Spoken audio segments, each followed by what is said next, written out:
What's going on YouTube? My name's Alex. This is Ask the Cheese Gaming. So a lot of us are spending a whole bunch more time indoors during these cold winter months. And I got to thinking and I asked myself, you know what?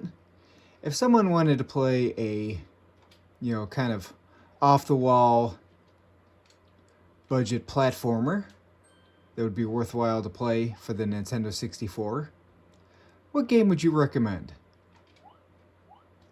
And I thought, you know what? What about Tonic Trouble, which was developed and published by Ubisoft with a North American release date of August 31st, 1999. Tonic Trouble was also made by the same people who made the Rayman games. It's a 3D action platformer where you play as this character named Ed, who accidentally drops a special tonic on Earth, and now he's got to head on back down and try to undo the mess that he made and take out an evil villain named Grog. So, in the start of the game, you don't really get any kind of abilities, but you do play as this little purple thing. His name's Ed, though. It's kind of a, cute, quirky charm to it. That's different and unique. This is actually the scene where he drops the tonic on Earth and it mutates all the plant and everything else, causes everything to go haywire.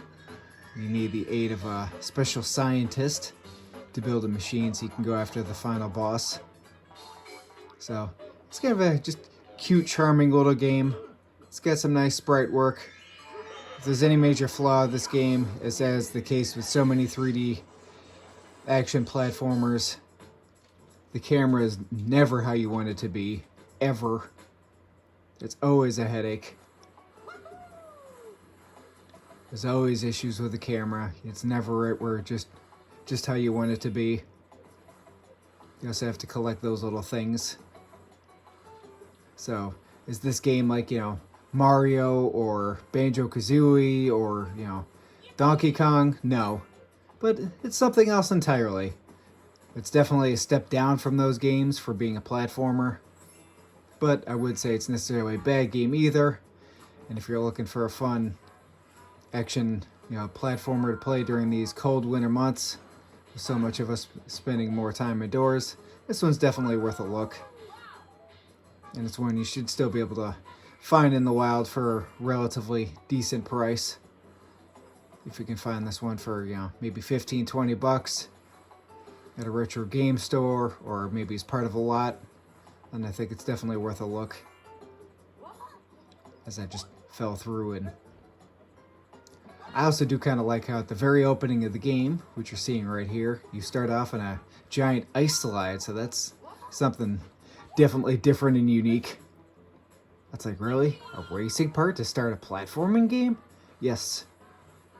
And then after this you get a little bit more of the story and kind of an idea of where to go and what to do. Even though my time right here is horrible, I definitely have to practice this racing part a whole bunch more. As I'm kind of stuck on this part. But all in all, the controls for this part aren't actually bad. Like I said though, at the start of the game, Ed doesn't really have any abilities per se, but as you progress through the game and get through different areas, then you gain new abilities, such as like you become invulnerable and you get what's called Super Ed, so that part's kind of powerful, which lets you walk around, and you do it by eating popcorn. Yes. But I've been enjoying this one lately, and I wanted to pop it in real quick and just talk about it briefly. And say that, hey, if you guys are looking for a fun 3D action platformer, then check out Tonic Trouble. And also, in case you've missed it, I've done over 40 reviews here on Ask the Cheese Gaming. So if there's a game that you're curious about, if maybe I've touched on before, please, let me know. And if there's something you'd like to maybe see me cover or ask if I have and I can review for you, feel free to leave a comment down below. Thanks for watching, everybody. Till next time.